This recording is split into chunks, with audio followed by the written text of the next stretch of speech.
አንዴ መልእክተኛው አለይሂ ሰላቱ ወሰላም ከዓባ ጥግ ይሰግዳል። ሁሌም ሲመጡና ከዓባ ላይ ከካዕባ ቅርብ ርቀት ሰግደው ነው የሚንቀሳቀሱት ወደ ዳዕዋቸው ቢገቡት። አቡ ጀህል የዚህ ኡማ ፊርዓውን የተባለው ይሄን ማድረጋቸው ላይ በጣም ተበሳጭቷል። ለቁረይሽ መሳፍንት መጣና እንዴት መሐመድ እዚህ ፊታችሁ ላይ እንዲሰግድ ትፈቅዱለታላችሁ? ከዚህ በኋላ መጡ አሁን ቢሰግድ ለአጥዐነሁ ቢቀደም ራሱ መሬት ላይ ነው አላጥም የምረግጠዋል።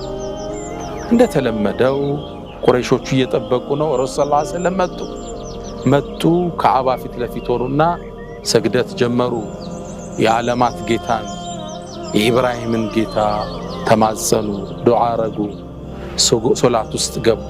ከዛ ልክ ስጁድ ሲወርዱ አቡ ጀህል ቃሉን ሊፈጽም እየተንደረደረ መጣ። መልእክተኛውን አለይሂ ሰላቱ ወሰላም ስጁድ ላይ ሲወርዱ በእግሩ ሊረግጣቸው ወስኖ መጣ። የቁረይሽ መሳፍንቶች ይሄን ክስተት በአግርሞት ይመለከታሉ።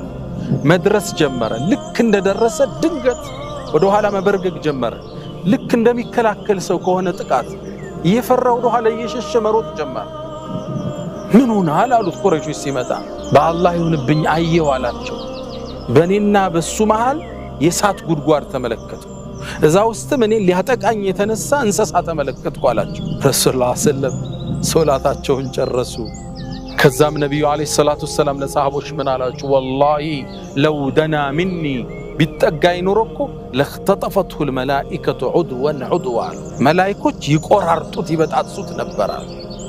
ተእይዱላሂ ለነቢይ አላሁ ስብሓነሁ ወተዓላ ለነቢዩ ያደረገውን ጥበቃ በገሃድ አሳየ። እና አቡ ጀህል ግን ይህን ተአምር አይተው ማመን አልቻሉም። ለምን? ኩራት ይዟቸዋል።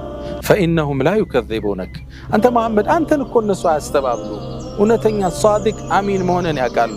ወላኪነል ካፊሪን ቢአያቲላሂ የጅሐዱን ነገር ግን እነዛ ካህዲዎች በአላህ አንቀጽ ስለሚያስተባብሉ ነው። ኩራት ነው የከለከላቸው።